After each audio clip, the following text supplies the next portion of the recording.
Hi everybody. In today's episode, we are going to ask the question, how self-reliant is your son or daughter? How resourceful are they? How good a problem solver are they? If they're not quite as good as you like, I'm going to give you some tips today to help your son or daughter become more self-reliant. Hi everybody, I'm Phil Black. I run an online mentoring program called PrepWell Academy, where I help coach, teach, and mentor rising freshmen, sophomore, juniors, and seniors to make smart decisions about high school, about college, about majors, about careers, and about life.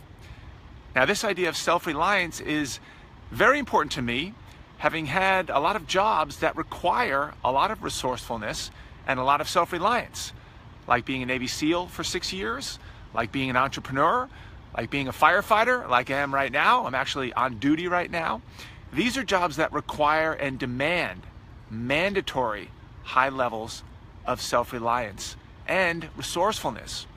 So, assess your son or daughter. How self-reliant are they? If you put them somewhere, foreign country, you're not home for a while, how are they going to fare? Do they know how to do things by themselves? Do they panic? Do they solve problems?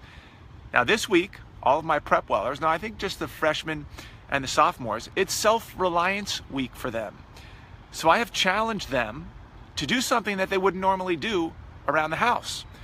Now, some of those things might be swiping a credit card when you go to shop with your mom and dad, pumping gas in the car, changing a windshield wiper, maybe turning the barbecue on and turning the barbecue off. Maybe it's doing a full load of laundry. Maybe it's sitting down and writing a week's worth of shopping list for the family. Those are things typically that rising freshmen and sophomores don't do. I want them to try it this week. Why? Because I want them to start building that skill, building that mindset that yes, they can do things too. When you pull into the gas station, your son or daughter doesn't have to sit in the back and do nothing or check their phone out or talk with somebody. They can do things that are more productive. And by taking these tiny little steps, it starts to build momentum and build self-esteem and self-confidence that they can go from pumping gas to changing a tire, to changing the oil, to changing out an air filter, to changing the brake light that goes out. And I have a couple of examples from my own real life experience. So for instance, I pull into a gas station and I ask one of my rising freshmen to please go pump the gas. Why should I be pumping gas? They're ready to pump gas now. I mean, they won't drive for a few years, but let's start building that skill. Make them do something that they wouldn't normally do. So out he goes. I gave him a first little tip to tip him off. I said, how do you know which side the gas tank is on? Of course, he didn't know. You know, why would he know? And I told him there's usually a little caret, a little symbol next to the gas symbol underneath where your gas gauge reads, and it points to the direction of the side that the gas cap is on. So I told him it was on the right-hand side of the car, and that's the side I pulled in on.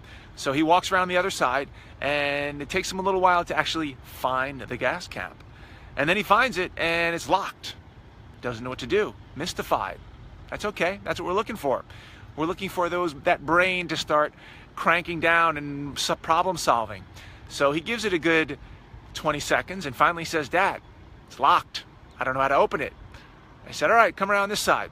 Sometimes in many cars, especially newer cars, there's a little latch that you have to press or click or something to open up that gas tank little cover. So he's looking around right by my feet. I'm in the driver's seat, and plain as day, there's a little symbol there with a little gas icon on it. Doesn't see it. Looks right beyond it. So finally, I give him a little hint. He finds it. Boom.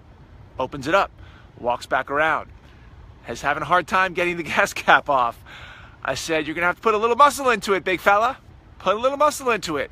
So, boop, he pops it off. Great. Confidence part number 2. Then he says, how do I pay for it? I said, you need a credit card. Hand him the credit card. And he starts putting the credit card into the receipt dispenser. And I said, no, don't do that. You're going to lose the card. He's shoving it, jamming it in there. I said, no. Look on the pictograph there. Where does the credit card go? So he studies it. 10 seconds, 15 seconds, puts it in upside down, looks at it again, puts it in right side up, boom, he's got it. Takes it out. He doesn't know our zip code, so I have to remind him with the zip code. Boom, boom, boom, boom, boom, ready to go. He doesn't know what kind of gasoline octane to do. He's like, I guess it's in the middle. I said, no, let's go with an 87 octane. Explain a little bit about what that means. Then he takes it out, shoves the gas in, starts pumping. I could go on and on for another 15 minutes about this whole episode. The point here is, he's not supposed to know how to do this stuff. I'm trying to, as a parent, bring him along so when he gets a girlfriend in 11th grade, he does not know how to pump gas. These are little things that they're not supposed to know, and we're supposed to teach them as parents. We had a broken rear brake light. Guess what? I'm not going to do it. I'm not going to drive it to the local station that does it for free. I'm going to have my 4 sons do it. And you should have seen how that went down. The way that ended up was checking out YouTube, how to change the back brake light of an Odyssey minivan. Boom, picks it up, figures out how to do it.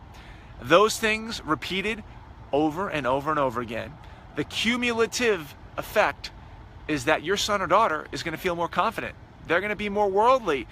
They're going to know and have a mindset to figure things out on their own, instead of sitting in the car on their phone, instead of looking around in the store. Have them slide that credit card, understand what that means. Have them tip a waiter or a waitress after dinner. Have them do stuff. I told my wife, listen, we shouldn't be doing anything around the house. We should be observers, explaining how to do things, and having our kids do everything. Do laundry, bring things, take things places. They should be doing everything. Now, mind you, this is not easy. In fact, it can be painfully frustrating. Sometimes your son or daughter might get frustrated because they're actually realizing that they don't know how to do these basic things, so they can get impatient. And in return, you can get impatient. You got to detach. And you've got to slow it down and understand that there's no reason they should know how to do this. You've got to coach them and teach them and mentor them. That's a lot of what early days of PrepWell Academy is all about. So be ready to swallow that patience pill. Be ready to coach and mentor and ease them into it. Make it fun. Make it a game. They should be doing everything around the house. I hope you found this helpful. Please give me a thumbs up if you do like this episode, and tell your friends about it. Share it. Tag somebody who you think may have somebody in 8th, 9th, 10th grade, even 4th, 5th, 6th, 7th graders. Start this process early. Make your son or daughter self-reliant, resourceful, and a problem solver.